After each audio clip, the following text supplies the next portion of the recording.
Dans le 15e arrondissement, à la paroisse Saint-Lambert de Vaugirard, où l'association est née en 1994, les bénévoles préparent les colis de nourriture qui seront distribués tout au long de l'après-midi.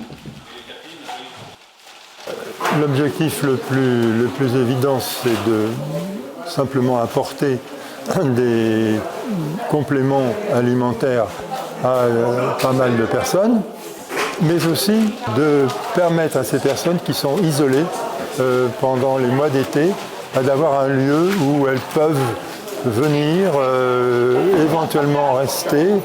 On est devenu une sorte de point de repère dans leur semaine, dans leur géographie.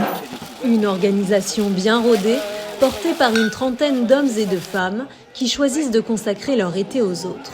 Il y a des volontaires, il y a des personnes d'un ESAT, des personnes en situation de handicap, il y a des étudiants, il y a des bénévoles comme nous, retraités ou pas retraités. Avec Gérard, avec mon mari Gérard, s'occuper des autres fait partie de notre ADN depuis toujours.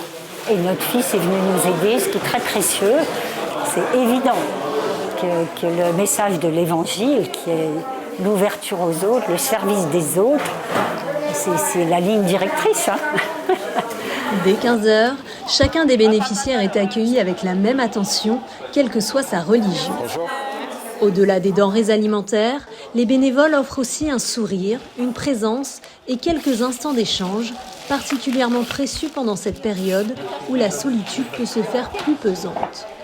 En venant ici, je me sens bien, les gens ils sont accueillants, ils sont gentils et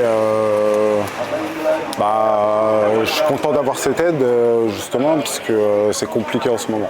Je trouve une forme d'amitié, je rencontre des gens, on discute de tout et de rien. Je vois des gens de toutes sortes de communautés, de toutes sortes d'obédiences. Je ressens de la gratitude et de la fierté parce que je me dis qu'il y a des gens qui se dispensent de vacances pour nous. Aujourd'hui, 500 personnes ont pu bénéficier de cette aide alimentaire. En 2025, l'association a accompagné en tout 20 000 personnes. Pour continuer cette chaîne de solidarité, 5 paroisses du diocèse de Paris ouvriront leurs portes jusqu'à fin août.